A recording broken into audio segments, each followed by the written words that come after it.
The 2024 elections are set for November 5th. Voters are casting ballots for the President of the United States. There are also several down-ballot races with big impacts, including on the Peninsula. Voters in Hampton will elect a new mayor and also vote for various city council and school board members. Newport News and Williamsburg also have city council races on the ballot. It's your voice, your vote. This November, voters in Hampton will choose a new mayor for the first time in 8 years. Yeah, Mayor Donnie Tuck is not running for re-election, making way for two former firefighters vying for the city's top role. Eugene Daniel talks to the candidates and shares the issues they say matter the most. With current Mayor Donnie Tuck not seeking another term, the city of Hampton will see a new face in the role next year. Jimmy Gray and Rochelle Wallace are running for the role. I think the next step for me is to be able to continue the progress that we made over the last several years is for me to step into that role of mayor and lead the city into the future.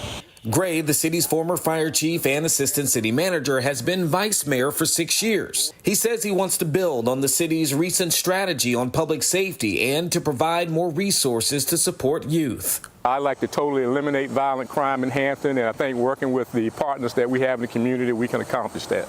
Gray wants to better support local businesses by improving city services, and he hopes to invest in more technology for law enforcement. Cameras, technology like ShotSpotter that's being used around the region. It's time for change for the city of Hampton. Rochelle Wallace is a retired fire captain who spent nearly 2 decades with Hampton Fire. I want to make sure the city's ran appropriately, that we have someone in there speaking for the people. In 2015, she sued the city citing discrimination while a member of the fire department. She says doctors later diagnosed her with PTSD, and she wants to make sure others have needed support. Most of us see that PTSD as military and not realizing how much, trauma our fire department, our law enforcement, our doctors, our judges see on a regular basis. Wallace says she wants the city's budget to focus on economic revitalization and more resources for mental health and for youth. She also wants to boost recruitment and hiring for the city's police and fire departments. In Hampton, Eugene Daniel, 13 News Now. And the winner of the election will serve for 4 years, and starting in July, the Hampton Mayor's salary will almost double to $47,000. 26 days out now from the November election, and in the city of Hampton, the fate of council is in voters' hands. Yeah, 9 candidates are vying for 3 spots, and a special election is underway to fill the remainder of Councilman Jay Gray's term. He's running for mayor. Emily Harrison speaking to the candidates, seeking your vote. The Hampton City Council candidates include 3 incumbents. Hope Harper previously won a special election in 2022 and is running for her first full term. I just enjoy being with the community. So I have really done well in those areas with developing relationships. So I'm very proud of that. Chris Bowman is also seeking re-election. Bowman says he has faced his past head on and touted his accomplishments, such as more housing. The Old Quality Insight and several other similar sites. The construction of that takes 14 to 16 months. We'll just continue to try to address it the best we can. The 3 incumbents will face 6 challengers. Aaron Weaver, a community activist, says he wants to bring more integrity to city council. I don't want to see a city council that cannot say the common sense things or cannot speak out. That's the reason why I'm running for city council. Randy Bowman, a lifelong resident of Hampton, says he wants to champion small business opportunities. As a business owner, I know that there are some processes that need to be streamlined so people can actually open a small business in Hampton. I will make Hampton a better place to live, work, and play. Janice Richardson is an assistant principal at Lindsay Middle School and says she wants to create jobs for the students who leave her school. So my goal is to incorporate more STEM, but not just so much for the pre-K through 12, but beyond that, and making sure that our students have somewhere to go to work once they graduate. Waylon McDew, an Army veteran and president of the nonprofit Do-Gooders of Hampton Roads, says he has a plan for more affordable housing. We have too many residents that are not able to afford homes, and the rental structure is just not what it used to be. And that would have to be a collaboration. Latoya Fleming is also an Army veteran and served 2 tours in Iraq and Afghanistan and wants to expand on neighborhood safety. I would like for our children to also be involved with certain things with the Neighborhood Watch. We're going to use this as our foundation to create family unity, use our local resources that way, because if we're using our resources, they're going to be fully capable of funding it. Hampton voters will also vote in this year's special election where one person will serve a 2-year term. Michelle Farabee served on an interim basis for the Hampton City Council in 2022 and worked at NASA for more than 40 years. I feel that I'm uniquely positioned to be in this role, and I can hit the ground running because I do know how the city operates and I have community connections. Chelsea Greenwood is a fitness coach looking for her first seat on council and wants to bring strong leadership to Hampton. I got involved not because it was convenient, not because I had ample time on my plate, but because I just got tired of saying someone has to do something, someone has to step up. And I said, well, shoot, I can complain about it or I can get involved. Finally, there's candidate Jeannie Belgrave. She's an Air Force veteran who promises to be a team player. I emphasize a team because selling yourself just for yourself, I believe is not fair for what really the city council is. I know how to listen and I do my best. Emily Harrison, 13 News Now. And Emily tells us Carolyn Campbell declined an on-camera interview, and incumbent Billy Hobbs never returned our calls. We have more on the candidates and their responses on our website, 13newsnow.com. We are just under 18 days away from Election Day, and in Hampton, residents will decide who they want to lead the city's school board. Only one person is challenging the incumbents for a seat. Emily Harrison has more on the race for Hampton School Board. 5 candidates are vying for 4 seats up for grabs in Hampton's school board race. Of the 5, 4 are incumbents and are working together as a team to get reelected. The 4 are touting a strong school accreditation record and low dropout rate. Tina Banks Gray is looking for her second term. She is currently the city's neighborhood centers manager and says she is an advocate for teachers. I want to see if we can get more compensation for our teachers. They are the backbone of our district. All the accreditation, all of the SOLs come from our teachers. So my heart always goes out to our teachers. Reginald Woodhouse, a former teacher, current pastor, and member of the Hampton School Board since 2016, says he is looking for his 3rd term and says his work, especially with the city's academies, is unfinished. And I want to retain that direction that we're going. The academies of Hampton are working quite well for our students. And so I want to see more academies formed in the Hampton school system. Stephanie Jackson Afanja is hoping for a 2nd term on the school board. She has owned a mental health clinic for more than 15 years and has a special interest in helping students with disabilities. So that's one of the things that are nearest and dearest to me, that our children that have IEPs and receive special supports, that when they leave us, they can successfully transition and continue to thrive in the community as an adult. Ann Stevens-Cherry has served on Hampton School Board for the past 8 years. Cherry once served as the director of Hampton City Schools PR and marketing and says she wants to build on the momentum moving forward. I ran in 2016 only because our schools at that time were 47% accredited. Not one high school in Hampton was accredited.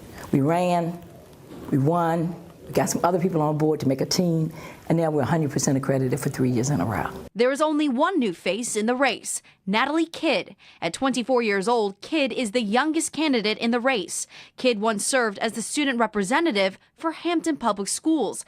Now she wants a seat on the board to bring more student perspective. I'm the only candidate on the ballot that has taken SOLs. I'm the only candidate that has learned on Chromebooks, which are distributed through all of our students through K through 12 education. And I'm also the only candidate that has faced the effects that social media has on mental health at a young age.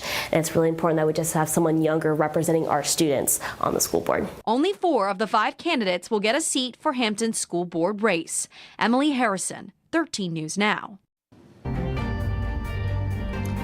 We are 24 days from the November election, and you'll see more than just the presidential race on the ballot. In Newport News, there are several tight races for the chance to join City Council.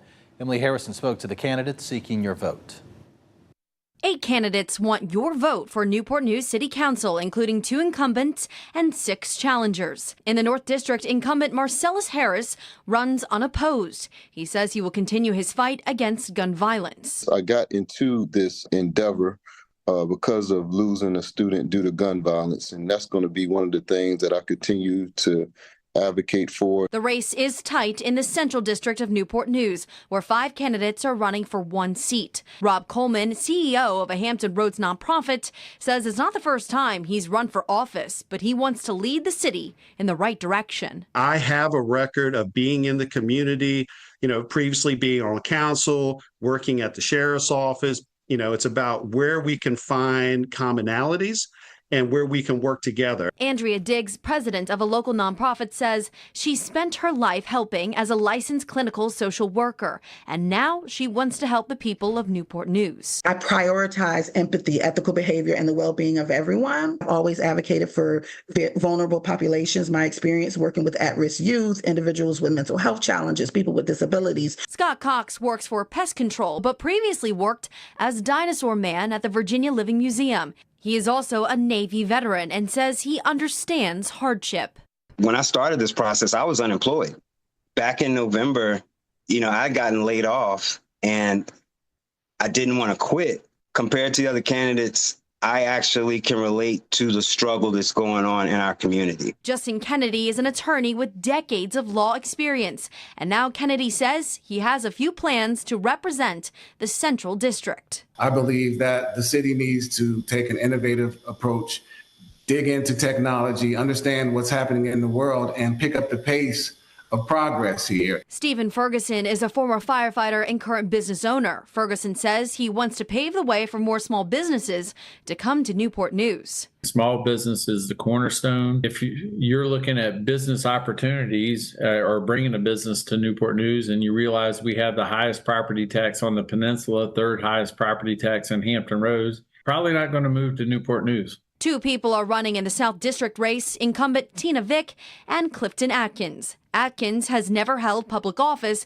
but prides himself on his blue-collar shipbuilding experience and says he wants to invest more in the city. Clifton Atkins is here to run for council, to do what is needed to be done for us to be able to be self-sufficient, bring minority jobs, and be able to have good communications that we can build a better Newport News in the Southeast community. Emily Harrison, 13 News Now. City Councilwoman Tina Vick was not available for comment. You can find even more information on each candidate on 13newsnow.com. And remember, early in-person voting is already underway in Virginia. The last day you can register to vote is October 15th. The last day to apply for a mail-in ballot is October 25th. Early in-person voting ends Saturday, November 2nd, and of course, Election Day is November 5th. Election Day is less than 40 days out, including those running for at-large seats, city council seats in Williamsburg. 3 out of the 5 council seats will be up for grabs after the June filing deadline. Stephanie Johnson introduces us to the candidates.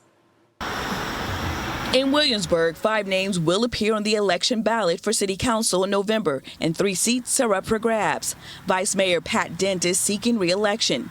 He hopes to earn votes and find a resolution within the Williamsburg and James City County School Division. This after James City County supervisors discussed plans to separate the school system. I'm concerned that an independent school system is going to cost us much more money than remaining in a joint system. Now I'm hoping that we can work towards a resolution on a contract to keep us in a joint school system. Current Councilwoman Barbara Ramsey is also seeking re-election. She hopes to continue improving transportation, providing quality schools, and strengthening the local economy. Without a strong economy, primarily from tourists, but also from our biggest employers and economic drivers, Colonial Williamsburg and William and Mary, that we need to all work together collaboratively to, again, position the city for the future in ways that benefit visitors, residents, and students. Meanwhile, newcomers Alexander Fraser Hudgens, Lindsay Barna, and Ayana Williams are also running for Williamsburg City Council. First-time candidate Fraser Hudgens is a trial attorney and educator and wants to bring more transparency between the city council and residents. care that our government is the most transparent it can be. And so I'm looking out for making Williamsburg a better place tomorrow than it is today. Next is Lindsay Barna. She moved her family to Williamsburg 10 years ago. Barna is a mom and professor at William and Mary Law School. Her platform focuses on pedestrian safety, public transportation for students, affordable housing, and education. At this point in time, we have some big decisions coming up in terms of our school system, and we know that we should probably do more with our public transit and affordable housing. And so I just want to be a representative for the community as we make these decisions moving forward. Another first-time candidate is Ayanna Williams. She's a junior at William and Mary, studying government. Williams told 13 News Now her priorities include more affordable housing, environmental protections, and investing in K-12 education. I'm running for city council because I believe in a Williamsburg where every voice is heard, where we lift each other up, and then where the full potential of our community is fully realized as well. And even though their top priorities may differ, each Williamsburg City Council candidate shares a common vision, their desire to make the community a better place to live and work. In Williamsburg, Stephanie Johnson, 13 News Now. The 3 Williamsburg City Council candidates who get the most votes will fill the open seats, and the council then decides who will be mayor and vice mayor. You can learn more about the candidates by heading to our website, 13newsnow.com.